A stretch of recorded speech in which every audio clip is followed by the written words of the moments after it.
The villagers of Raven Hollow often spoke in hushed tones when the sun dipped below the jagged black pines that surrounded the old settlement, warning travelers to return home before the forest swallowed their footsteps.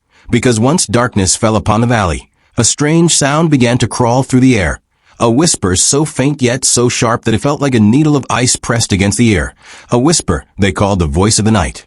Most outsiders dismissed it as superstition, but Elena Ward was not an outsider. She was a researcher of forgotten folklore and obscure acoustic phenomena, and when she arrived in Raven Hollow, carrying a backpack full of notebooks, audio recorders, and a camera, she came with a purpose: to uncover what the villagers were too afraid to speak about openly. Elena had traveled to many haunted places during her research career, but none had ever unnerved her as much as the eerie silence that settled over Raven Hollow at dusk, as if the wind itself held its breath. She checked in at the old and run by an elderly woman named Mara, whose cloudy eyes darted nervously to the windows whenever Elena mentioned the whisper. Mara warned her in a trembling voice to avoid the forest at night, saying that the whisper was not merely a sound but a lure, a call that reached into the mind and dragged people toward the woods where they vanished without a trace. Elena tried to assure her that she was only there to study the phenomenon, not to get lost in it, but Mara clutched her wrist and whispered sharply, "Child, the forest listens." Those words lingered in Elena's mind as she set up her equipment in her room, preparing for her first night of research. When darkness finally spread across the valley, she opened her window and waited. At first, there was only the creaking of trees, then a sudden, unnatural stillness. And then, there it was. A whisper, faint yet unmistakable, drifting through the air like cold smoke. Elena, she froze. How could it possibly know her name? Startled but determined, she grabbed her audio recorder and captured every second. The whisper grew clearer as if approaching her window, repeating her name again and again, each time sounding more human and more desperate. She slammed the window shut, heart pounding, but the whisper seeped through the glass as if the night itself were speaking directly into her mind. She barely slept. The next morning, when Elena played back the recording, her blood ran cold. There was no whisper. Nothing but silence. She replayed it multiple times, checked the volume, the filters, nothing. It was as if the sound had never happened. Determined to find answers, she interviewed the villagers, though most refused to speak. Only one man, an old woodcutter named Bram, finally agreed to talk.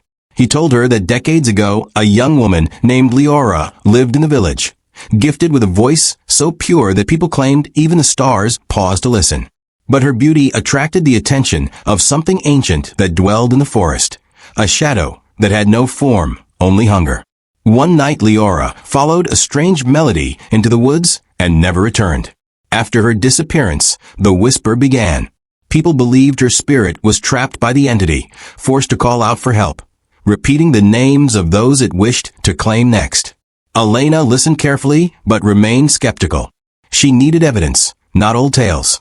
On the third night, unable to resist the pull of her research, she ventured to the edge of the forest before dusk and placed multiple recorders among the trees. The forest felt alive, breathing, waiting. As night fell, the air thickened. The whisper returned, stronger, sharper, echoing her name with a chilling clarity. But this time, she heard something else beneath it, a second voice, faint but pleading, as if begging her not to enter.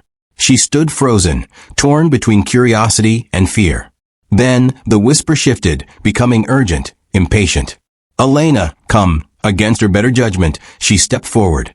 The trees groaned as if warning her. The deeper she walked, the colder it became, until her breath turned into frost.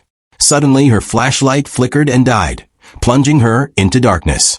And in that darkness, the whisper surrounded her, no longer distant, but inches from her ear. "Help me," a young woman's voice cried. Elena forced herself to stay calm and asked who she was. The answer came as a tremor of grief. "Leora." Before Elena could speak, another sound rumbled through the forest, a low, growling hum, ancient and hungry. The ground trembled. The trees shivered. And Leora's voice screamed, "Run." Elena sprinted blindly through the forest, branches slicing her skin, her lungs burning. The growling hum followed her like a roaring storm. She stumbled, fell, scrambled back up, and finally burst out of the woods just as dawn broke. She collapsed at the village edge, gasping as the forest behind her fell silent. The villagers found her trembling and incoherent, and Mara took her inside, wrapping her in blankets. When Elena described what she'd heard, Mara's face went pale. "Leora tried to warn you," she whispered. "But the other voice, it wants you now."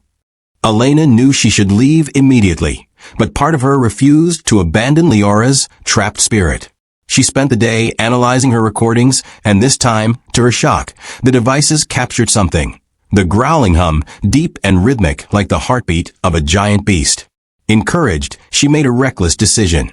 She would return to the forest one last time, not just to record the voice, but to confront whatever held Leora captive. At sunset, she packed her gear, tied a protective charm Mara gave her around her neck, and walked toward the forest with trembling steps. The moment the last rays of sun disappeared, the whisper began again, stronger, louder, filled with longing and sorrow.